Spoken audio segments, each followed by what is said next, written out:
18 फरवरी 2022 को बिहार बोर्ड के द्वितीय पाली में आए हुए विज्ञान के प्रश्नों का यह दूसरा सीरीज है। इससे पहले मैं एक सीरीज बना चुका हूं, इसे जरूर देख लीजिएगा। आइए प्रश्नों को करते हैं। तो प्रश्न है कि आयोडीन युक्त नमक है option A, option B, option C और ऑप्शन डी। तो आपके उत्तर होंगे ऑप्शन ए, यानी कि sodium chloride plus potassium iodide इसका सही उत्तर होगा। नया प्रश्न देखते हैं। प्लास्टर ऑफ पेरिस का रासायनिक नाम है option A, option B, option C और ऑप्शन डी। तो डी उत्तर होगा कैल्शियम सल्फेट अर्ध हाइड्रेट होता है। लौंग तेल किस प्रकार का सूचक है? तो लौंग तेल आपका ऑप्शन होगा सी, यानी कि गंधीय सूचक है। घरेलू गैस का प्रमुख अवयव क्या है? ए, बी, सी, डी। चुनिए ऑप्शंस। बी ऑप्शन सही होगा, ब्यूटेन। अब ये बात उठती है कि एलपीजी लिक्विफाइड पेट्रोलियम गैस इसका पूरा नाम है, जो प्रायः घरों में ईंधन के रूप में यूज किया जाता है। अगला प्रश्न है कि C60 फुलेरिन की आकृति निम्नलिखित में किसकी जैसी होती है? तो फुलेरिन जो कि कार्बन का अपरूप है वह फुटबॉल की भांति दिखाई देता है, अर्थात बी ऑप्शन सही होगा। लेंस की आवर्धन का एसआई मात्रक क्या होता है? तो एसआई मात्रक नहीं होता है, ऑप्शन सी सही होगा, वह मात्रक विहीन होता है। नया प्रश्न है कि किसी अंतरिक्ष यात्री को आकाश कैसा प्रतीत होता है? ऑप्शन ए, बी, सी और डी क्या सही हो सकते हैं? तो ऑप्शन बी सही होगा, यानी कि काला दिखाई देता है। आकाश कैसा प्रतीत होता है? काला प्रतीत होता है, कारण कि वहां परकिरण नहीं होता है, और जहां वायुमंडल नहीं होता है वहां परकिरण भी नहीं होता है, इसीलिए वह काला दिखाई देता है। गोलीय दर्पण की परावर्तक पृष्ठ की वृत्ताकार सीमा रेखा का व्यास कहलाता है option A, option B, option C और ऑप्शन डी। तो सही उत्तर होगा गोलीय दर्पण का द्वारक, यानी कि ऑप्शन सी राइट है इस प्रश्न के लिए। नया क्वेश्चन है, किस दर्पण में दूर की वस्तुओं का प्रतिबिंब सदैव सीधा बनता है? तो दोस्तों, समतल दर्पण में भी प्रतिबिंब सीधा बनता है और उत्तल दर्पण में भी प्रतिबिंब सीधा बनता है। तो इस अर्थ के अनुसार ऑप्शन डी सही होगा, या तो समतल अथवा उत्तल। अवतल दर्पण की फोकस दूरी होती है। अवतल दर्पण को हम बोलचाल की भाषा में कह सकते हैं कि वह ऋणात्मक दर्पण होता है, यानी कि क्या होगा? ऑप्शन बी ऋणात्मक होता है। और धनात्मक किसका होता है? तो उत्तल का जो होता है वह धनात्मक फोकस दूरी होती है। इसे हम बोलचाल की भाषा में धनात्मक दर्पण भी कह सकते हैं। किस दर्पण से हमेशा वस्तु का छोटा प्रतिबिंब बनता है? तो वस्तु का हमेशा छोटा प्रतिबिंब किस दर्पण में बनता है? चुनिए ऑप्शन। तो आपका ऑप्शन होगा ए, उत्तल। उत्तल में सदैव ही वस्तु से छोटा छोटा प्रतिबिंब बनता है।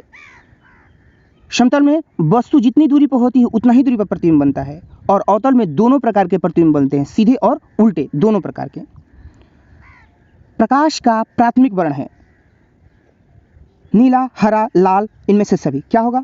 तो प्रकाश का प्राथमिक वर्ण जो होता है वो होता है नीला, हरा और लाल, ऑप्शन डी सही होगा। आप इसे कह सकते हैं निहाल, नी से नीला, ह से हरा, ल से लाल। तारों का टिमटिमाना प्रकाश की कौन सी घटना को प्रदर्शित करता है? तो ये है प्रकाश का अपवर्तन। प्रकाश की अपवर्तन यानी कि ए। लेटेक्स सामान्यतः कहाँ पाया जाता है? तो लेटेक्स पौधों में पाया जाने वाला सफ़ेद गाढ़ा उत्सर्जी पदार्थ होता है। तो यह पीपल, कनेर और बरगद तीनों में पाया जाता है। तो आपका ऑप्शन होगा ऑप्शन डी, यानी कि इनमें से सभी। मानव मूत्र में यूरिया का प्रतिशत होता है, आपका होता है क्या होगा? Option A, B, C, D. चुनिए, बिल्कुल सही। यदि सी यानी कि 2% चुने हैं तो 95% क्या होता है? तो 95% उसमें जल होता है। भ्रूण का विकास होता है, तो भ्रूण का विकास कहाँ होता है? अंडाशय, योनि, गर्भाशय या फैलोपियन ट्यूब में। तो आपका होगा ऑप्शन सी, गर्भाशय में भ्रूण का विकास होता है। निकट दृष्टि दोष में किस लेंस का उपयोग किया जाता है? तो निकट दृष्टि दोष में आप अवतल लेंस का प्रयोग करते हैं। अवतल लेंस सही उत्तर होगा, ऑप्शन ए। इसको कैसे समझते हैं? दूर ऊ लगा है ना, तो उत्तल में भी ऊ लगा होता है, यानी कि दूरदृष्टि दोष का इलाज उत्तल लेंस से करते हैं, जबकि निकट दृष्टि दोष का इलाज अवतल लेंस से करते हैं। उसी प्रकार द्विफोक्सी लेंस एक होता है। द्विफोक्सी लेंस क्या होता है? यह जरा दृष्टि दोष के इलाज करने में काम आता है। और बेलनाकार अबिंदुकता जैसी अगर आंख में बीमारी हो जाए तो इसके समाधान के लिए प्रयोग किया जाता है। लेंस की क्षमता का मात्रक, तो ऑप्शन बी सही होगा, यानी कि डायोप्टर होता है। 1 किलोवाट घंटा बराबर होता है, तो क्या सही उत्तर होगा? तो ऑप्शन ए 3.6 10⁶ जूल होता है 1 किलोवाट घंटा के बराबर।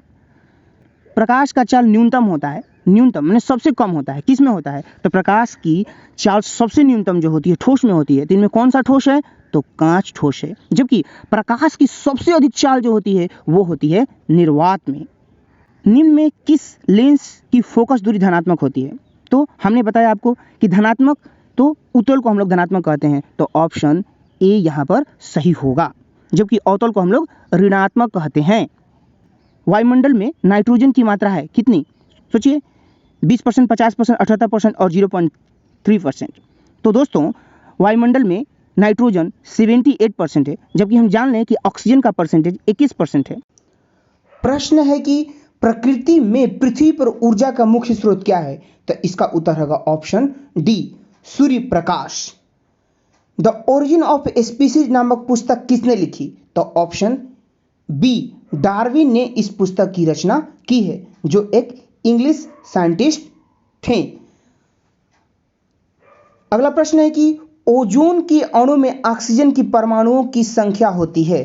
तो ऑप्शन सी होगा, ऑप्शन सी, क्योंकि इसका सूत्र होता है ओजोन का O3। पौधों में प्रकाश संश्लेषण का स्थान होता है, option A, B, C, D. तो ऑप्शन बी सही होगा, क्लोरोप्लास्ट में प्रकाश संश्लेषण होता है। सूर्य की उपस्थिति में यह घटना घटित होती है, जो पत्तियों में होती है। परिशेषिका हिस्सा है, परिशेषिका किसका हिस्सा है? तो ऑप्शन ए, आहार नाल की हिस्सा है परिशेषिका। एक खाद्य श्रृंखला में तीसरे पोषी स्तर पर हमेशा कौन होता है? तो जान जाएं कि खाद्य श्रृंखला में 3 पोषी स्तर होते हैं। प्रथम में घास आते हैं, द्वितीय में उपभोक्ता यानी कि हिरण आती है, और तृतीय में आते हैं मांसाहारी जानवर। तो इस प्रश्न का उत्तर होगा ऑप्शन बी, मांसाहारी तृतीय पोषी स्तर हैं।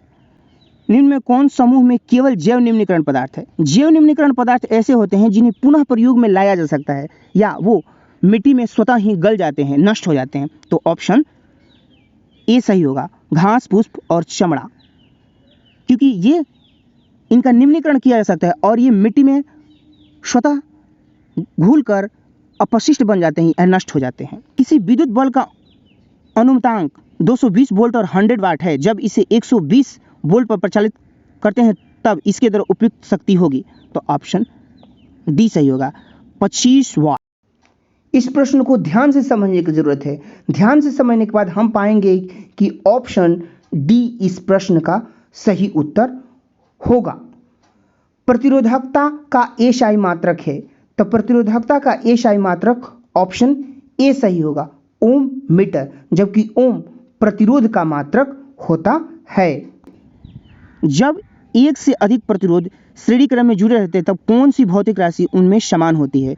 तो जब श्रेणी क्रम में जुड़े रहते हैं प्रतिरोध तो उनमें विद्युत धारा समान होती है। हमें सिखाया गया है कि 2 प्रकार के क्रम होते हैं, समानांतर क्रम और श्रेणी क्रम। अनवीकरणीय ऊर्जा है, तो अनवीकरणीय ऊर्जा क्या होते हैं? ऐसी ऊर्जा जो पुनः नवीन नहीं किया जा सकते हैं, यानी कि एक बार समाप्त हो जाए तो पुनः उसे किसी भी प्रकार मनुष्य प्रयोग नहीं कर सकता है। तो सौर ऊर्जा नहीं हो सकता है, पवन ऊर्जा नहीं हो सकता है, कोयला से प्राप्त ऊर्जा, हाँ, ऑप्शन सी सही है। जबकि महासागरीय ऊर्जा नवीकरणीय ऊर्जा है, तो ऑप्शन सी इस प्रश्न के लिए सही है।